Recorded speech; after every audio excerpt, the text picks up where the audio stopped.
are 10 things that this interior decorator will never have in their home. She is above it all. Kelly Kruger from Insider.com. This was sent to me by one of my faithful viewers, so thank you very much, because I think we're gonna have some fun here, just going through these 10 selections. I don't want to invalidate anyone's opinion on anything, because as designers, as decorators, as color consultants, as YouTubers, we all have opinions, and they're all valid in their own way. I just hate some of them. So let's go through these together and see if anything resonates with you along the way. Cheaply made throw pillows. Whew, starting with a banger, y'all. Throw pillows are actually one of my favorite things ever. I tend to rotate through a lot of different pillows, maybe because I'm not buying the right ones. This is your classic quality over quantity argument, because if you go with something that isn't good quality, it's just not gonna last you a long time, especially if we're talking about exterior pillows on your patio furniture. But based on my experience though, I switch things up often enough that, hey, I'm gonna replace it whether it's good quality or not after 6 months. I just like to change up the vibe from time to time, and throw pillows are a really, really easy way to do that, because you can have some very fun colors incorporated in your color scheme without committing to a new wall paint color or a new couch. Like, it's just a pillow. So what I would maybe consider is invest in a good pillow insert and then switch out the covers themselves from time to time, because that's where you can get a noticeable decrease in quality. If you have like that very cheap sort of fluffy stuff that doesn't even feel like a pillow, it sort of feels like cotton candy. Faux leather upholstery isn't as durable as it may seem. You think? Now, this is a bit of a hot topic because I don't want, the vegans to come after me, but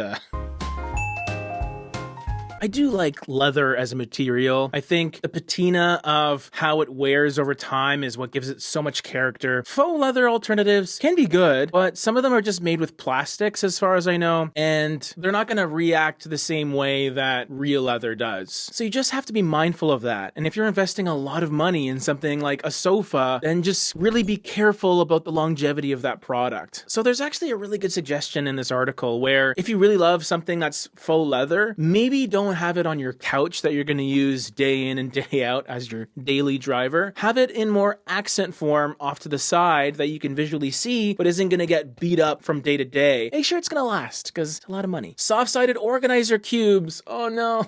I love organizer cubes. And yes, maybe they're a little bit tacky, but hey, super practical, lightweight, affordable, customizable. You can get all different designs. I have nothing against them. Maybe I wouldn't put them in my family room, in my open areas that are constantly in view when I'm entertaining guests. But maybe I would, though. I don't know. But in bedrooms, kids' rooms, the basement, I think they're awesome, and I don't want to discourage anyone from using them because they're great, especially when you're earlier on in your interior design journey where you're starting to gather really nice pieces over the years. Sometimes you just need that quick fix with organization. Declutter, get those soft-sided organizer cubes. They're great. I'd rather you have one of those with all your stuff in it rather than all your stuff just being thrown about. Hairpin legs. Why are we hitting on hairpin legs? So the real complaint here is they can be too wobbly on mass-produced furniture. I think this is a bit of a jab at IKEA. There's give and take in everything. A big reason hairpin legs are really popular is they're very minimalist, clean, and that resonates with a lot of people. The problem is a smaller leg, less stability, less support. I'm getting a coffee table done by one of my buddies. He got this big wooden spool that had this industrial cable wrapped around it, cutting off the top. I ordered him hairpin legs to put on it because it's just going to suit the space really, really well. I just made sure they were really good quality and they're secured properly, and we'll see how it goes. I think it's going to work, and if not, you can just pluck them off and then put something else on.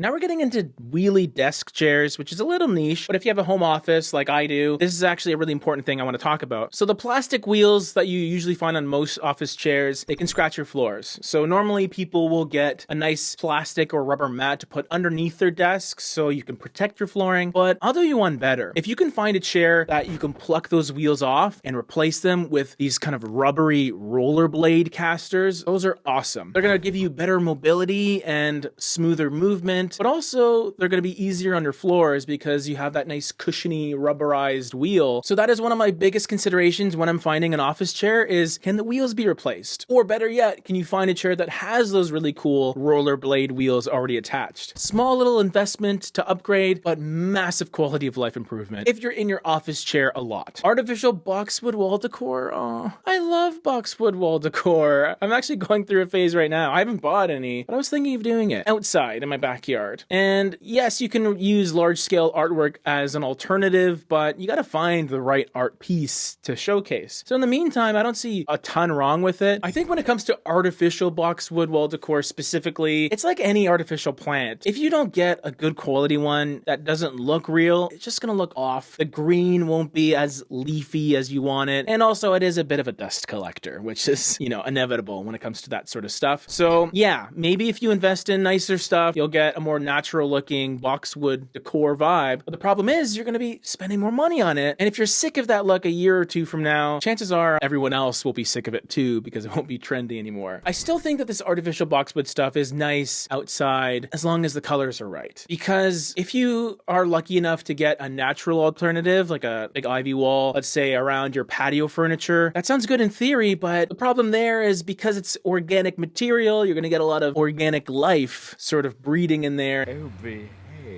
And living in there and bugs and all that. So sounds good in theory, but in practicality, it has some of its downfalls for sure. Exposed light bulb fixtures are harsh on the eyes. This is one that I've experienced in this very basement. I have these exposed elongated bulbs that look really, really awesome, but you never want to look at them directly because they are bright. And the same goes for exposed light fixtures, whether it's this sort of metal framing or a glass enclosure. Keep in mind that if you can see the light bulb, that means you're going to be looking directly into the light source itself, directly into the sun. The tendency nowadays is, yeah, you kind of want those light bulbs to be visible because there's some really cool looking light bulbs being produced, especially those industrial looking Edison bulbs with really interesting filaments. But there is that cost of just your eyeballs and preserving them because these LED bulbs can get pretty bright. And if they are constantly in your sight lines, it could be a little bit of an issue. The Edison bulbs that I've used upstairs, they're a more mellow light altogether. So even though you can see the bulbs because they look really awesome, it's not really disturbing when you look at them directly because they're not outputting a ton of light. We love a cozier sort of lighting in our home. So it works for us. It may not work for everyone. Make that consideration before you decide to get these open sort of exposed light bulb fixtures. Faux sheepskin fabric pills. What a very specific grievance. I have these. My parents had these in their home. They're really cute. They add some instant texture, a very boho feeling accessory, whether it's faux or the real thing. The downside of that nice, beautiful, fluffy fabric is it holds on to loose fibers like the article is mentioning, and also it can capture other elements and bits and crumbs, and it's very good at doing that. So every once in a while you'll have to shake it out and then vacuum that area. But even though they're kind of overdone, I still like them. They're cozy, they're great in bedrooms, or you can throw it on a chair if you want to. And yes, there are alternatives that offer some nice texture as well, but these ones are just readily accessible for a lot of us, so I'm still on board with this. Geometric shelves tend to be clutter collectors. Yeah, and also I think they're kind of limiting too, especially in this example here, these hexagonal shelves, very, very specific sizing. So you got to make sure that everything you put in there is going to look good and not stupid. I think you may be better off with something a little more open-ended and ambiguous and not so restricted and constrained. Or you can just go with artwork or something meaningful that you can sort of fix to the wall. And of course that could include little tiny things that can fit into these little shelves. But I don't necessarily think you should put too much emphasis on the shelving itself. Let the pieces be the focus, maybe. But hey, if you love hexagons, then go for it. I'll leave the article down below for you to check out. Which of these things would you actually like in your home? Because there's a few that I don't mind, honestly. Here's another video for you. Check it out.